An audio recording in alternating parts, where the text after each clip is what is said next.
5절은 그렇게 말했어요. 젊은 자들아 여호와의 장로들에게 순종하고 다스로 겸손으로 허리를 동이라. 하나님은 교만한 자를 대적하시되 겸손한 자들에게는 은혜를 주시느니라. 하나님이 우리에게 있지요. 축사하셔서 나는 보리떡 5개와 물고기 2마리밖에 안 되는데 나 같은 존재를 들으셔서 많은 사람들에게 다 나누어주고 12강줄에 남는 은총을 베푸시는 그 은혜로의 것이며 그 가지고 있는 걸 가지고 오라는 거예요. 축사하시기 위하여. 그리고 축사하시면서 나누어주라 하는 거예요. 그러면 그렇게 하는 것이 겸손이에요. 겸손. 능하신 손 안에서 겸손하라. 하나님이 우리 주님이 베푸시는 그 500여의 잔치자리 앞에서 주님의 인도를 따르는 겸손한 자가 되라 그렇게 말해요. 그렇게 따르지 않으면서 있지요. 이 돈이 200데나리온에 다 있어야 됩니다. 어디에서 떡을 구할까요? 하는 것은 있지요. 교만이라 교만. 하나님의 은혜의 자리에 나갈 수가 없어요. 축사하는 자리에 나갈 수가 없어요. 그렇게 말씀하시면서 7절은 그래요. 너희 염려를 다 주께 맡기라. 이는 그가 너희를 돌보심이라. 주님은 능하신 주님이에요. 전능하신 주님이에요. 그는 걱정할 필요가 없어요. 다 믿음으로 맡기면 돼요. 그런데 8절은 근신하라 깨어라 너희 대적 마귀가 우는 사자같이 두루 다니며 삼킬 자를 찾나니. 9절 너희는 믿음을 굳건하게 하여 그를 대적하라. 이는 세상에 있는 너희 형제들도 동일한 고난을 당한 줄 압니다. 염려한다고 기가 한자 크냐? 염려하지 말고 믿음으로 다 주께 맡기라고 하는데 그것을 못 맡기게 한 것이 있죠. 교만이라는 교만, 마귀라는 마귀. 그것은 베드로의 자기 자신의 아주 경험에서 나오는 고백이에요. 예수님 말씀하거든요. 근신하라 깨어라. 예수님의 말씀에 있죠. 경청하는 자세가 필요한 거예요. 겸손히 예수님의 말씀에 듣는 마음을 가지고 듣는 자세가 필요해요. 그런데 예수님이 이 마지막 6월절 잔치를 마치고서 대야에 물을 떠다가 제자들의 발을 다 씻기지요. 그러니까 제자들이 난리가 났어요. 왜 발을 씻기냐고. 세족식을 한다는 거지요. 세족식이 뭔가 하는 걸 잘 알아야 돼. 그 의미가. 그러니까 베드로는 절대 나는 씻길 수 없습니다. 그러니까 예수님이 그러면 너와 나는 아무 상관이 없다 그래요. 말 씻는 거하고 예수님과 상관이 있는 게 뭐냐 이거지요. 그러면서 그러면 예수님 몸까지 다 씻겨 주십시오 하니까 이미 모욕한 자는 발만 씻으면 된다. 그러면서 다 모욕한 자가 아니고 다 너희 중에 다 모욕한 자가 아니다 그래요.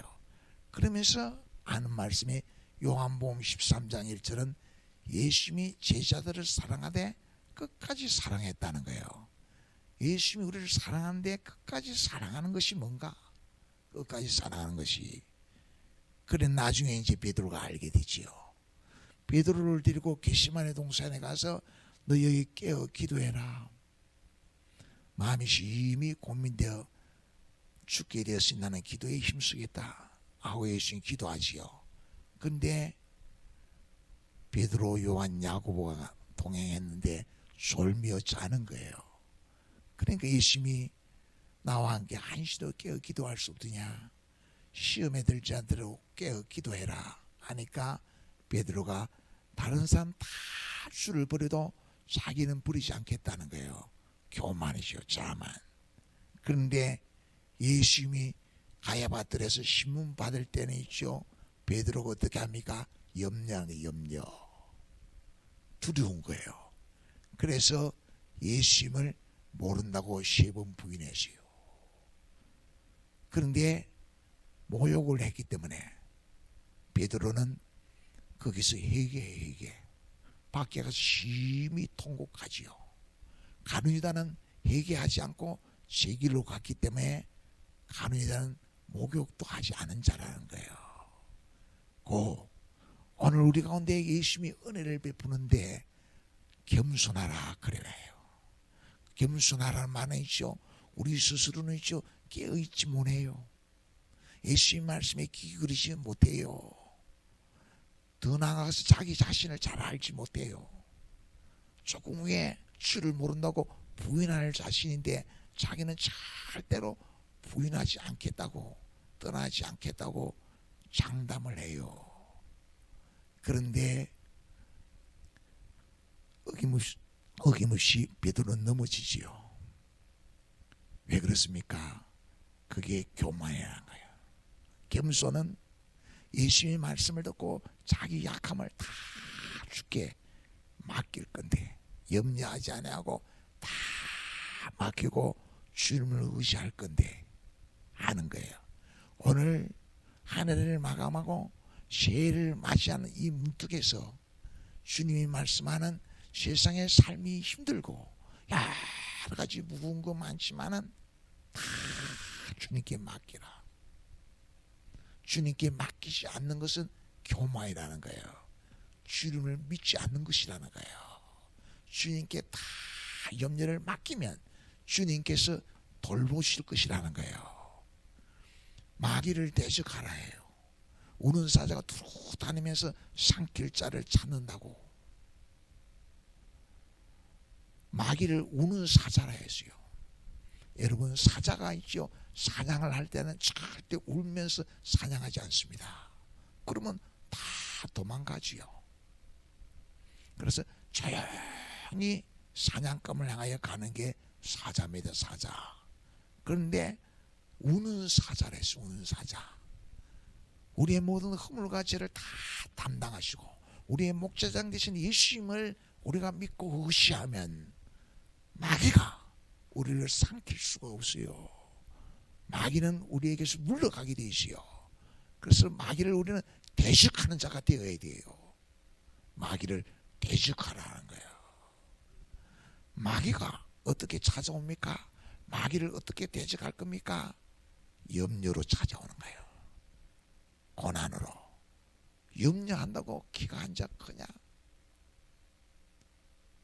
염려를 주께 다 맡기라. 그러면 염려가 도망을 가요. 어떻게? 주께서 돌보시기 때문에. 은혜를 베푸셔서 우리에게 있지요. 염려를 물리칠 수 있도록 염려하지 아니하고 믿음으로 살 수 있도록. 역시 경제적인 문제, 빈부와 기천, 경제가 어렵고 세상이 어떻게 돌아가든지 간에 하나님은 은혜를 베푸셔서 염려를 다 맡길 수 있도록 은혜를 베푸신 분이 우리 주님이고, 마귀는 있지요. 염려하게 하는 거예요. 염려하게. 마귀는 염려하며 믿음으로 살지 않게 하는 거예요. 믿음으로. 시편 22편 26절 한번 읽어보겠습니다. 시작. 겸손한 자는 먹고 배부를 것이며 여호와를 찾는 자는 그를 찬송할 것이라. 너희 마음은 영원히 살지어다. 보리떡 2개와 물고기 2마리를 예수님께 내려놓고 예수님께서 축복하면 다 배부르게 먹게 되는 거예요. 예수님께 내 자신을 맡기는 거예요. 염려하는 나를 맡기는 거예요. 은혜 베푸르다라고. 은혜 베풀 때 듣고 구원의 나를 너를 도왔다고.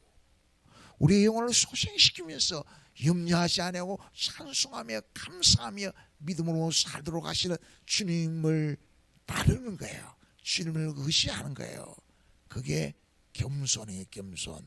겸손한 자는 먹고 배부를 것이며 겸손한 자의 은혜를 베푸셔서 은혜가 충만하도록 세상을 염려하지 아니하고 찬송하며 감사하며 주님이 품어주시는 은총으로 주님께서 돌보시는 은혜를 누리면서 강명한 삶을 누리시도록 은혜를 베풀어 주신다는 거예요. 그렇게 해서 승리자가 되는 거예요. 영광의 간을 얻게 되는 거예요. 여러분, 힘으로도 안 되고 능으로도 안 되고 나의 신으로 되는 거예요. 내가 아무리 발버둥 쳐도 내 힘으로는 염려하지 않을 수가 없어요. 내 힘으로는 세상의 여러 일들에 시달리게 되어져 있어요. 내 힘으로는 늙고 병드는 것을 이길 수가 없어요. 나의 신으로 되는 거예요. 성령께서 임하셔서 굳세게 붙잡아 주시는 은혜로 우리 영혼은 날마다 살아나게 돼요. 걷고 뛰고 찬양할 수 있게 돼요. 강명한 삶을 이룰 수 있게 돼요. 따라서 우리는 이 은혜를 사모하는 자가 되어야 돼요.